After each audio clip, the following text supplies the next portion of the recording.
So we have done almost 1/3 of everything that we need to do for this particular ePortfolio. After we've done this, we're going to go to edit the text, and we're just going to put Sunny's ePortfolio,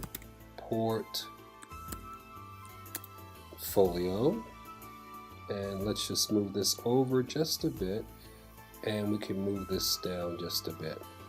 So here's the first decision you want to make, because this is really just for your teachers, and because this is just for your professor, and this is a semi-public website. We're going to turn off the SEO. We'll talk to you about how to do that in a minute.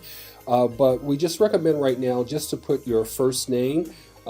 Some of you who are already in agency work or doing stuff and your work is already public, you can put your first and last name, but some of you just may want to just to be a little bit more private, just to put your first name here.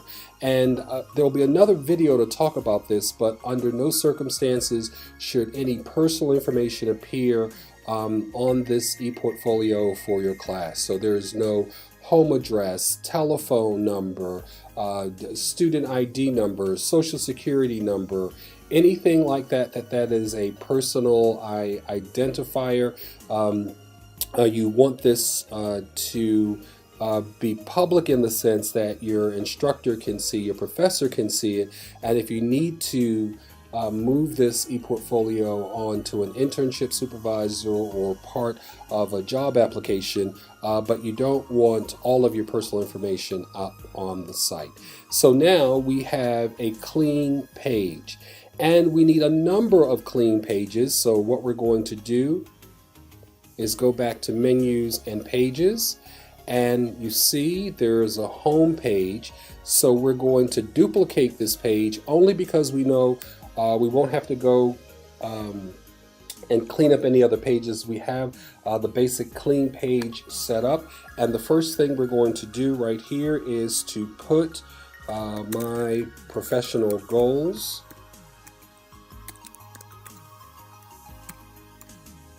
Or to save space, you could just put professional goals, and then that's done.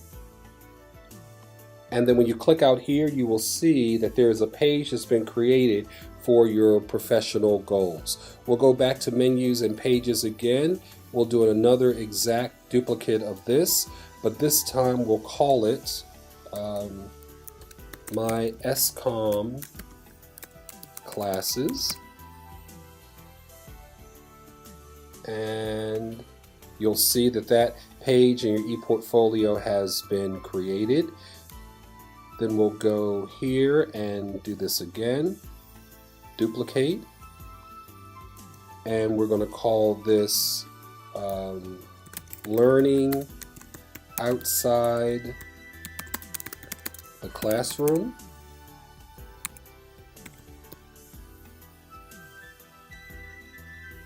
And you see that's there. And the last page that we're going to create for the big headings, we're going to duplicate this, and we're going to call this Resume.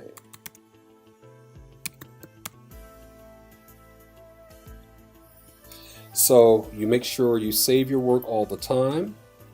And if you ever want to see, for example, what this looks like once your website is published, you can always go to Preview. And this will tell you how your pages are going to be looking. Obviously, there's nothing in any of the pages here, so there's nothing really to see. But then we're going back to the editor to work on the pages. We're almost done setting up the header here.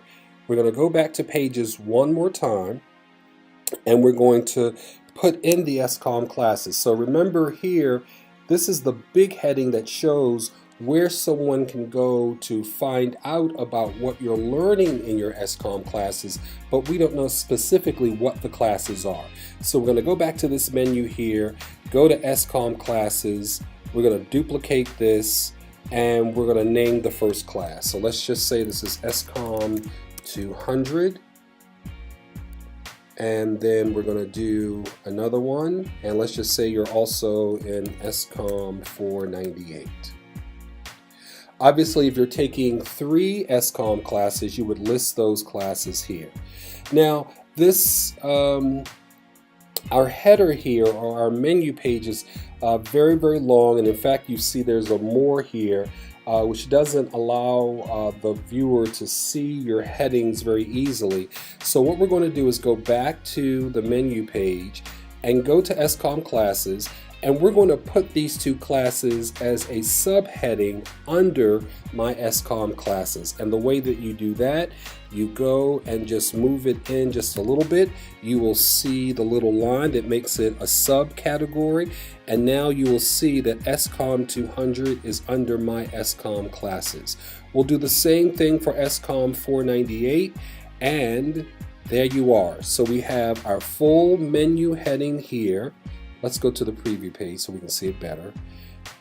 And then when we click on my SCOM classes, there'll be a separate page for SCOM 200, a separate page for SCOM 498, or whatever the 2 or 3 classes that you have there.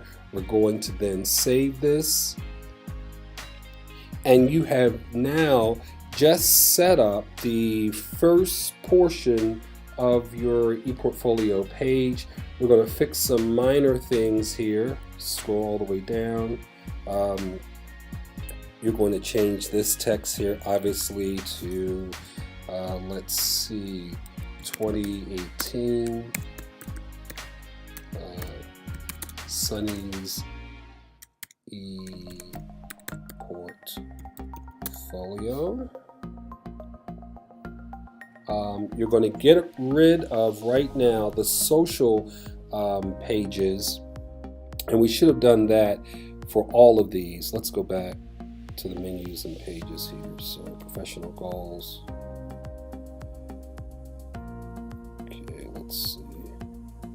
SCOM classes. Okay, those are gone. All right, so you now have it. You have, in this video, we have shown you how to go to Wix.com to register for your ePortfolio and to set up your basic structure for how you're going to put the materials in the ePortfolio. In the next couple of videos, we'll show you what should go in the home section, what should go in your professional goals, what should go in the SCOM classes, what should go in learning outside the classroom, and what should go in the resume. So you can see it's very simple to set up the basic template, and really you're almost done at this point. We'll see you in the next video where we talk about how to set up the home page and professional goals.